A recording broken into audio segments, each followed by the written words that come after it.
Okay, so in this video, we're going to take a look at employee stock options and how we could apply a valuation technique proposed by Hull and White 2004.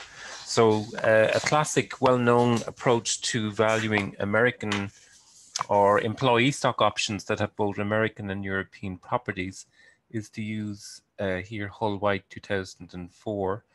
The basic idea is that in a typical employee stock option, the option basically can have a relatively long life, maybe up to 10 years.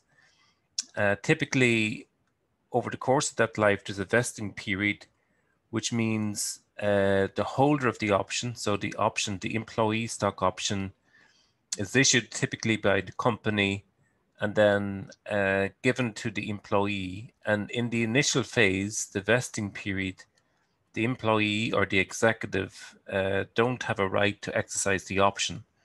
So they're kind of stuck with that option, whether the stock price goes up or down, and they can't exercise it and they can't sell it on, right? The employee stock option also, it's worth noting, is a call option. It doesn't make sense for it to be a put. The put provides a wrong incentive. The holder would benefit from the underlying asset falling. Companies want to encourage executives and their employees to increase the value of the company, to do things that increase the net present value of future cash flows. So the only way we can engineer that is to provide a call option, and the holder of a call option gains as the underlying equity goes up. Again, there's a vesting period. Then after the vesting period, it's possible to exercise early, right? And that means typically if the stock price goes up, that may warrant early exercise. Now, in the Hull White proposal, Hull White 2004 model, the early exercise condition is defined by a barrier, or what effectively is a barrier. So if the stock price exceeds some critical level, then the holder of the option will just automatically exercise early. Otherwise, you hold on to the option, right? So it's a very clean type of situation, and we don't have to figure out the early exercise boundary, which can be a bit complicated. And that's a feature in American options. You're looking for the early exercise boundary. Here, we don't worry about that. The Hull and White model simplify the exercise condition to being simply some multiple m times the original exercise. And typically in an employee stock option, you have information related to the underlying stock price, the exercise of the option, the overall lifespan of the option, the volatility of the underlying, the return on the asset, the risk-free rate, and we have a vesting period here.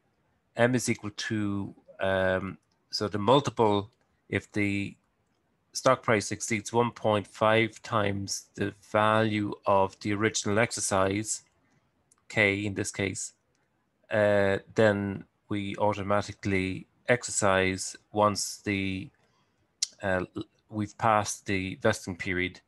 And then there's turnover, there's an exit from the company. So people leave the company early. And if you leave in the vesting period, you forfeit your option, right? So that's another feature here built into the employee stock option.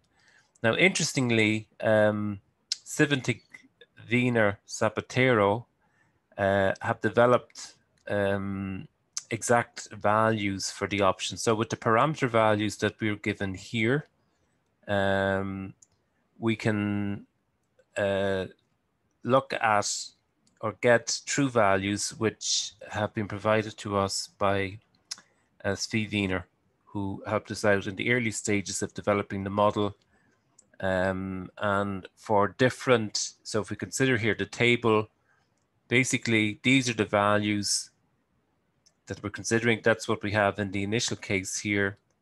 And then we consider a multiple of 2, an exit rate of 8, a different rate of 3, sigma of 0.4, an interest risk-free rate of 3, a vesting period of 4 years, a maturity of 10, an exercise of 120, and a stock price of 120, right? So we consider different permutations here, and then we're going to examine the performance of our different models. Now, initially in the code that we have here, we've coded up a basic employee stock option based on Hull and White. And this basically comes from Simon Beninga's textbook. He sets out a similar framework, but in VBA. We took that code and we worked it through and set it out as C++, mainly just to see if we can extract additional speed from implementing in C++. One of the issues associated with the employee stock option model, the Hull-White model, is their slow convergence, and it's somewhat sawtooth. Okay, now what we mean by that is that in the original, if we apply the original employee stock option, the framework proposed by Hull and White 2004, the convergence in the model, as we increase the step size, the convergence, if we consider the true value, which we know from Cvitanic, Wiener, and Zapatero, the true value diverges and converges. And this is a little bit unusual because with a Cox-Ross-Rubinstein model, I mean, again, it's worth noting that the Hull-White model is nested into a Cox-Ross-Rubinstein model. Typically with a Cox-Ross-Rubinstein model, convergence is a lot more regular than what we observe here. And so we get convergence, but then it departs substantially again. And then we get a period of convergence, it substantially departs, convergence, and so on as we increase the step size. And the problem is we never quite know when we've converged with the static model. The reason why that is a feature of the original Hull-White on amended model in the original proposed model. If we don't include any remedies for precipitating convergence, largely owes to the fact that the barrier, when we impose the barrier, if the barrier doesn't align with the nodes of the lattice, then we have error that arises simply because of the basic structure of the barrier being imposed. In other words, if the product of the multiple and the exercise, that's MK, right, the exercise and the multiple falls off the grid between the nodes, then biases arise in estimating the value of the employee stock options. Right, the way we remedy that in the proposed model, in the dynamic model, is we include in a specification for Boyle Lau 1994. And typically what that creates is it allows us to align. The nodes can be framed in such a way that they sit on this barrier. And that's why we see these dots here, right, which are meant to represent, these are the Boyle and Lau 1994. So if we estimate the step size based on Boyle Lau, if we frame the steps based on the Boyle Lau specification, then we can arrive at these dots where we are more assured of convergence to true. Okay, so that's one of the benefits of using the Boyle Lau specification. Now, taking a look then at purely the static model, just to understand a little bit, we go with the first set of parameter values presented in this table, and then we'll look at the true value, and we'll consider the basic Hull-White model, which is static, against the Hull-White Boyle Lau model. And we're going to do this for different step size. And we're going to observe the convergence. Now, we can see with the Hull-White Boyle Lau, we're approaching true much more quickly. So even at 500 steps, we're quite close. And we improve upon that. And when we come down to 5,000 steps, we have 27,8535 as the value of the employee stock options based on these parameter inputs. We notice with the Hull-White model, 2840 at 500 steps, 2828, we actually diverge. 2793, don't seem to be getting closer. In fact, when we come out to 5,000 steps, the value of the Hull-White model is 2803. So there's no evidence of convergence to true here, and that's a problem. And the way we deal with that is with a Boyle Lau specification. So let's run in this Google Colab then our code for the standard static model, and note that the parameters here are given, right? We're going to run it at 1,000 steps. Otherwise, the parameters that we have here are consistent with what we proposed in the table, right? And we know the true value.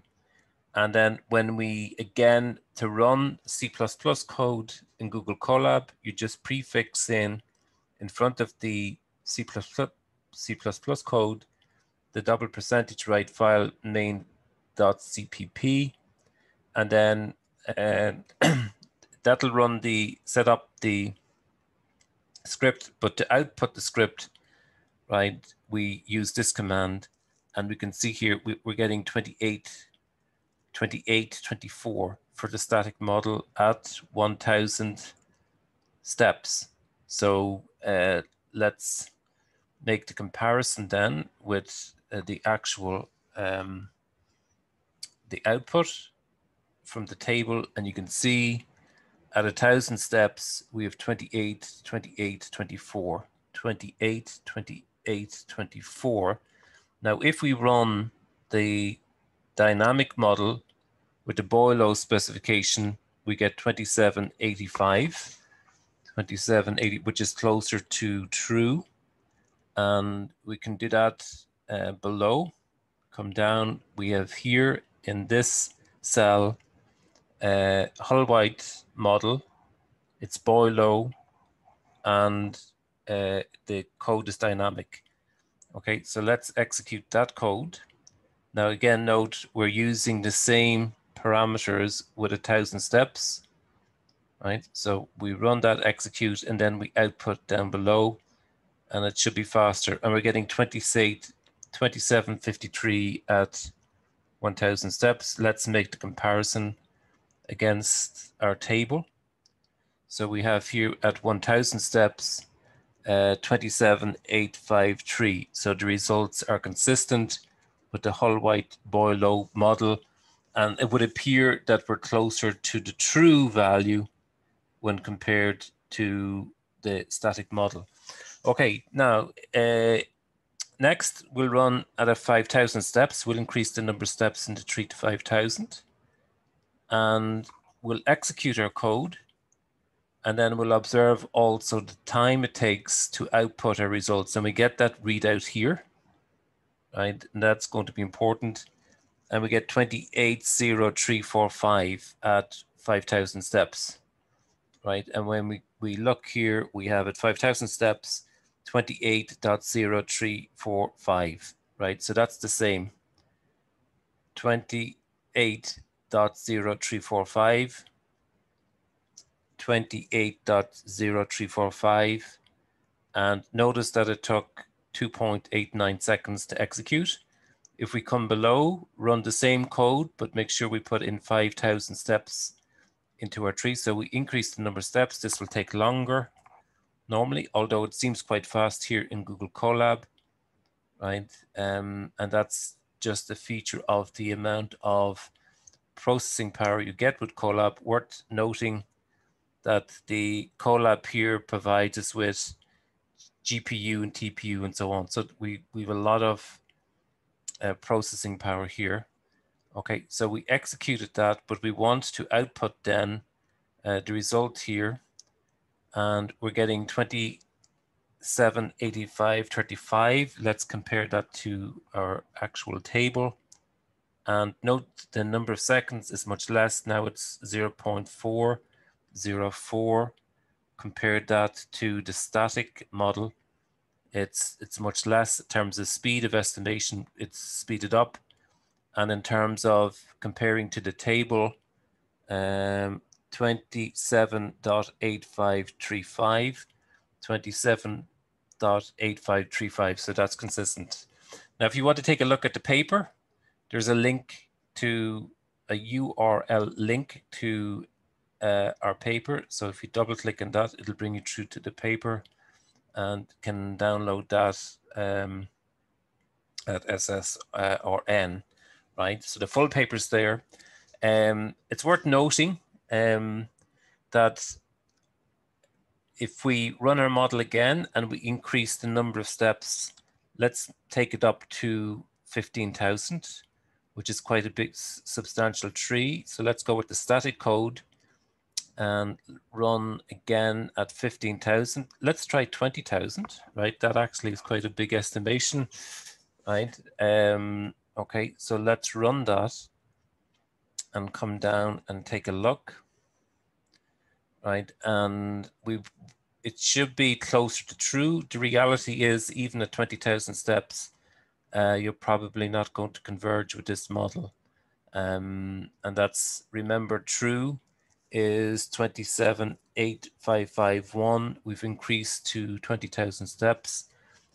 Let's put this up to one side. It'll mirror while that's taking place.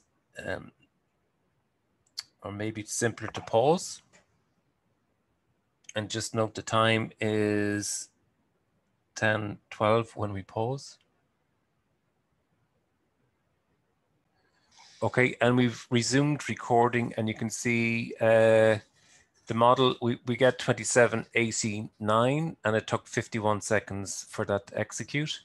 When we compare that against the table, we can see that we're still a little bit away. The true is 27.8551, and we're 27.8997. So not quite accurate, not awful, probably an improvement, but the reality is the model is not converging. The convergence for the static model, the original Hull-White model without the Boyle Lau specification, is sawtooth, and you're not quite sure when you will have converged. So even if you go to 20,000 steps, you're not quite sure, are you at true? What the Boyle Lau specification permits is that we align the nodes in the tree with the barrier specification set out by Hull and White. And you can see at certain points here, we touch the true value, but that's consistent with the Boyle Lau specification. Okay, now we've just executed the 20,000 step tree. It took 51 seconds in the static model. Let's do the same below with the dynamic model.